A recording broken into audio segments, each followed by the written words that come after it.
नमस्ते दोस्तों।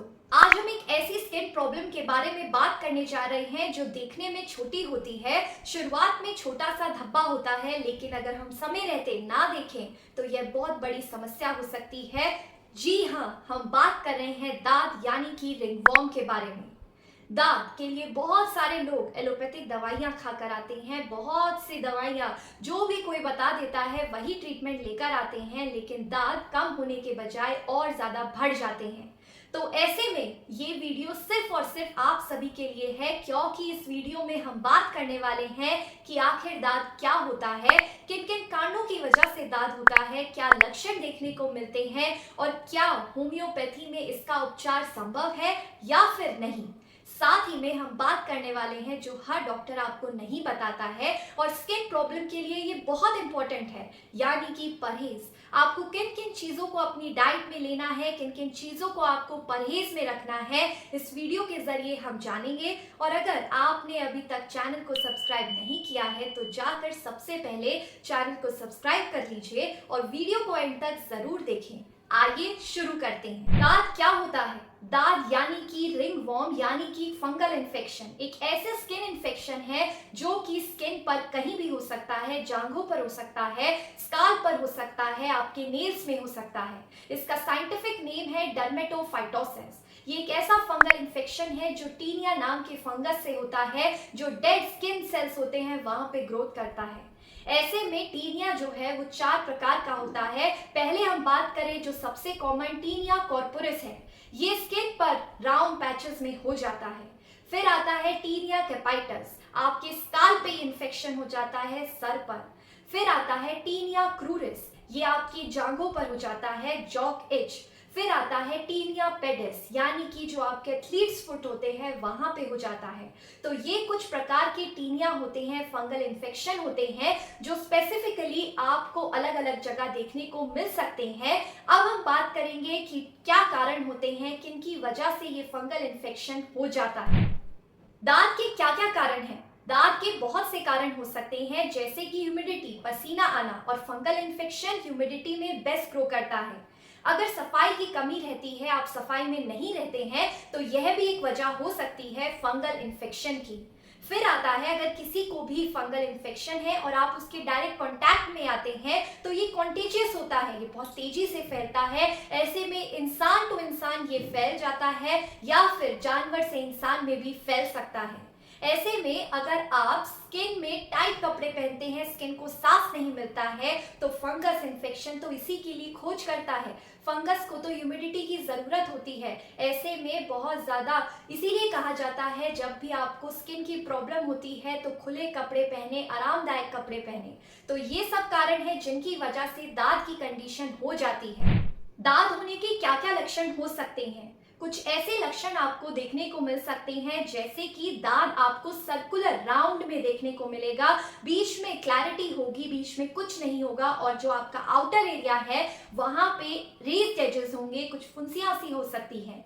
खुजली बहुत देखने को मिल सकती है, आपको बहुत ज्यादा डिस्चार्ज भी हो सकता है, और कुछ पेशेंट्स में ड्राई स्किन होती है और बहुत ज्यादा इचिंग होती है। तो ऐसे में अगर आप पब्लिक शावर्स का यूज करते हैं, स्विमिंग पूल्स का यूज करते हैं, किसी के कपड़े पहनते हैं, तो इन सब का कॉशन करें। ये सब समस्या हो सकती है अगर आप ध्यान नहीं देते हैं तो। जगह से धक्के खा लिए हैं तो अब मेरी मान लीजिए, अगर आपको स्किन प्रॉब्लम है कोई सी भी, दाद ही नहीं कोई सी भी, तो आप होम्योपैथी को चुनिए। होम्योपैथी में कुछ मेडिसिन जो हम यूज में लेते हैं, जैसे कि ग्रेफाइटस, अगर डिस्चार्ज हो, खुजली हो बहुत ज्यादा, तो ऐसे में ग्रेफाइटस 30 बहुत अच्छी मेडिसिन है। सल्फर आप ले सकते हैं अगर ड्राई स्किन रहती है, ड्राई रैशेस हो जाते हैं, तो यह भी बहुत अच्छी मेडिसिन है।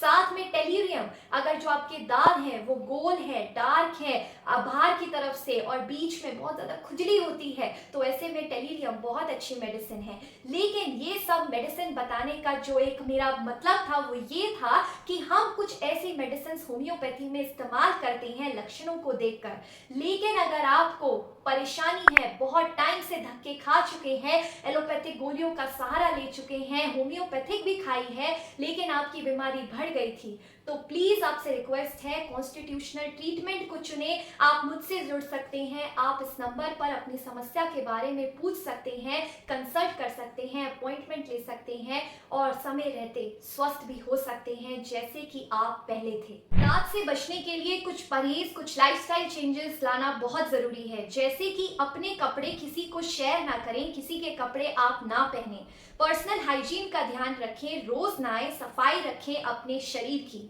साथ ही में अगर आप टाइट कपड़े पहनते हैं तो उनसे बचें, लूज कपड़े पहने और आरामदायक कपड़े पहने।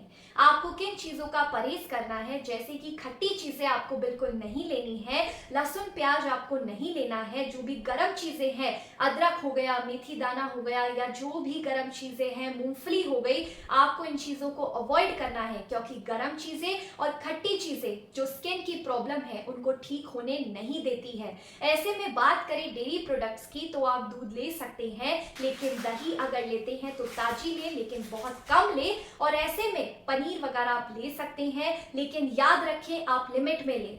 ज्यादा आपको डाइट में क्या लेना है, हरी पत्तेदार सब्जियां लेनी है, लेकिन गर्म सब्जी नहीं लेनी है। आप लौकी, तोरी आप ये ले सकते हैं। और आप अगर कॉफी पीते हैं, चाय पीते हैं तो उसका सेवन भी कम कर दीजिए, क्योंकि ये भी शरीर को ठीक होने नहीं देती। अगर आपकी जो इम्यूनिटी है वो बहुत डाउन हो गई है तो स्ट्रेस मैनेजमेंट के लिए आप योगा, मेडिटेशन ले सकते हैं, कर सकते हैं, बहुत अच्छा है।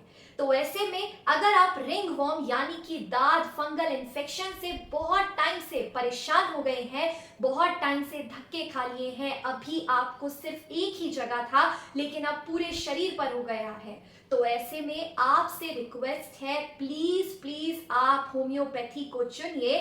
होम्योपैथिक ट्रीटमेंट स्किन प्रॉब्लम्स के लिए बहुत अच्छा है। समय रहते अगर आप ठीक हो जाते हैं तो इससे अच्छी बात और हो ही नहीं सकती। अगर आपको कंसल्ट करना है तो आप इस नंबर पे कंसल्ट कर सकते हैं। नेक्स्ट वीडियो तक के लिए स्वस्थ रहिए, खुश रहिए। और अगर आपने अभी तक चैनल को सब्सक्राइब नहीं किया है तो जाकर सबसे पहले चैनल को सब्सक्राइब कर लीजिए और स्वस्थ रहिए। धन्यवाद।